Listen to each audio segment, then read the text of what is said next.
Bonjour, aujourd'hui nous allons voir comment est-ce qu'il faut supprimer les éléments du dictionnaire. Comment est-ce qu'il faut faire pour supprimer les éléments du dictionnaire. Alors nous avons plusieurs méthodes. La méthode POP, c'est ce qu'on va voir tout de suite. Ok, cela supprime l'élément avec le nom de clé spécifié. Alors je vais donc essayer de créer un dictionnaire ici. On va juste prendre les éléments ici. On va copier ceci. Copier. Et je viens. Je dis que mon dict est égal à ceci. Donc je colle ces valeurs-là. Ok. Alors, si je vais par exemple supprimer un élément, j'utilise la méthode pop. Je dis mon dict point pop. Ok. Et je précise, par exemple, je vais supprimer la nationalité. Je vais enlever la nationalité, par exemple. Je vais enlever ça. Je prends ça. Je mets ça entre codes et je colle. Donc je vais enlever la nationalité de la personne. Donc si je dis print mon dict, qu'est-ce que ça va me donner? Il y a une erreur. Mon dict.pop. Nationalité. Mon dict is not defined. Ah ok, il dit que mon dict n'est pas défini. Ok. J'ai oublié de mettre le N ici, c'est pourquoi ça met l'erreur. Ok, on va exécuter. Donc vous voyez, la nationalité a été supprimée, ça s'arrête au niveau des célibataires. Parce que quand vous voyez la liste, vous voyez, c'est ça. La fin c'était le statut, maintenant ça a enlevé complètement le statut. Pardon, ça a enlevé la nationalité, je veux dire. La nationalité c'était malien et ça a enlevé ça. Vous voyez. Donc la nationalité c'était entre le pays qui est le Mali et le statut. Maintenant il y a le statut qui est là. Donc ça a complètement enlevé ça. Ok. Nous pouvons aussi utiliser la méthode pop_item pour supprimer les derniers éléments. Donc, puisque nous utilisons une version de Python qui est plus récente, qui est plus récente que la 3.7. Donc les versions antérieures à 3.7, ce sont dans ces versions, le pop_item supprime un élément de façon aléatoire. Okay. Par contre, dans les versions avancées, ça supprime le dernier élément ajouté.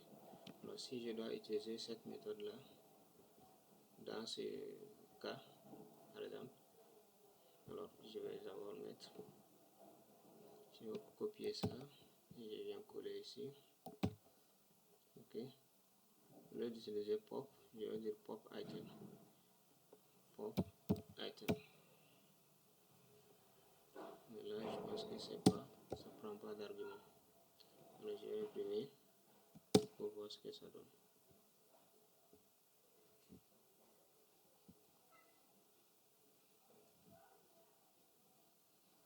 Ok, vous voyez, ça enlève le statut célibataire. Donc c'est ce que ça supprime.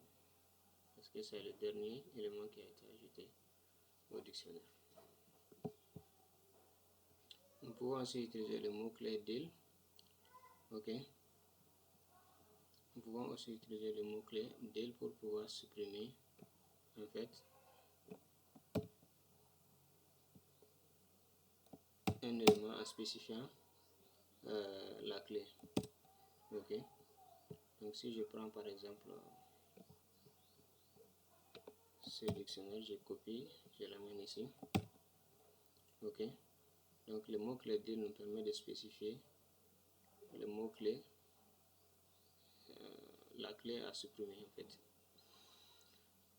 Donc j'ai dit par exemple, au lieu d'utiliser ça, je vais supprimer ça, j'ai dit,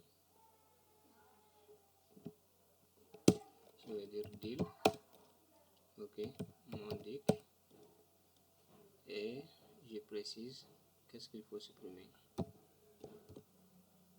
Je vais par exemple enlever le pays, ok, et je valide. Voilà, ça a complètement supprimé le pays de mon dictionnaire. Alors avec ce mot-clé del, on peut supprimer complètement le dictionnaire même en tant que tel. Donc si par exemple je dis del mondic, alors qu'est-ce que cela va me donner? Après j'essaie de l'imprimer. Pour voir qu'est-ce que ça va me donner. Imprime mondic. Normalement ça doit me retourner une erreur parce que je l'ai supprimé ici en haut. Mais je vais l'exécuter pour voir ce que ça donne. Vous voyez? The name mondic is not defined parce que ça a été supprimé ici et je ne peux pas l'afficher. Okay, je vais donc commenter cette ligne. Voilà.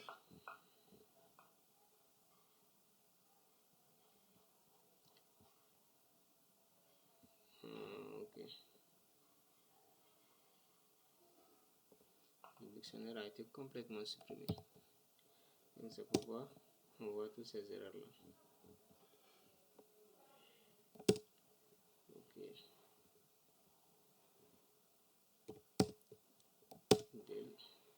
Voilà. Ok. Donc voilà comment est-ce qu'il faut supprimer les éléments d'un dictionnaire et aussi le dictionnaire en tant que tel. Par contre, je peux aussi décider de vider complètement le dictionnaire. Alors pour vider le dictionnaire, c'est très simple. Donc j'utilise ce même dictionnaire là.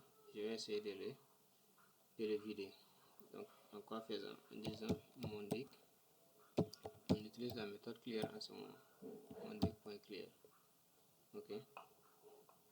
Donc si j'ai dit mondic.clear et j'ai dit print mondic, mon dictionnaire, ça va me retourner normalement un dictionnaire vide. Voilà. Voilà, c'est un dictionnaire vide qui est là parce que nous avons décidé de le vider ici.